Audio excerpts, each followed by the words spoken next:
Hey everyone, this is Mind-Body Connection with a book summary of a famous best-selling book called Think and Grow Rich by Napoleon Hill.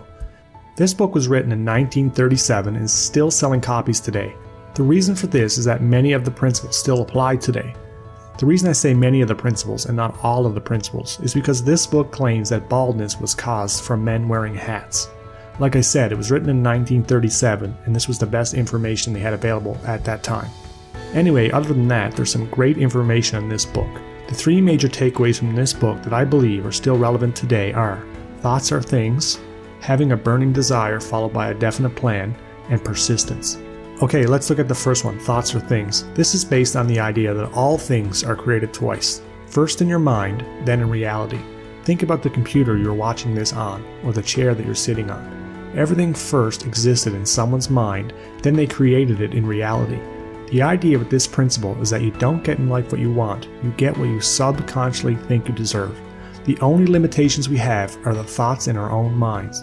One example of this is the 4-minute mile. Men have been trying to run a mile under 4 minutes for almost 50 years.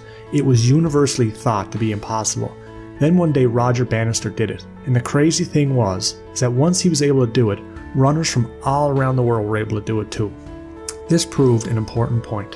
Once you stop thinking something is impossible, it becomes possible. Think about all the things that surround you right now that were considered impossible not that long ago. Michael Phelps is another example of how thoughts are things.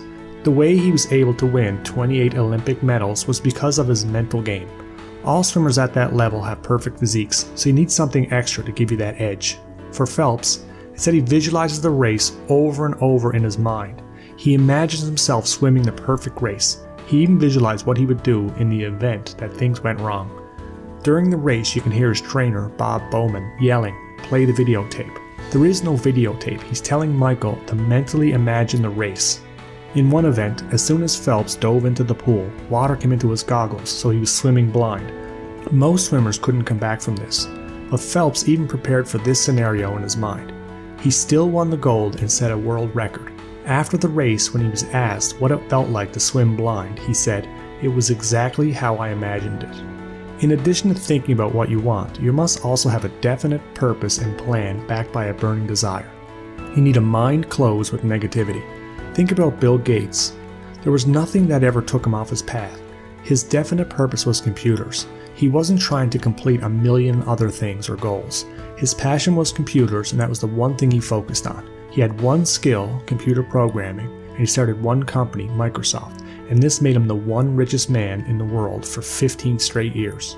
The last key to get what you want is persistence. The willpower to keep going when you want to quit. The ability to not give up at the first sight of opposition. Colonel Sanders of KFC was turned down 1,009 times before he finally found someone who would buy his chicken recipe. To be successful, you need all three of these principles working together. The reason I'm not a big fan of the book The Secret is because this book focuses on just one area. It tells us that you can just sit around all day dreaming about things and they will happen. Most of us realize that this is not true. We have to do something.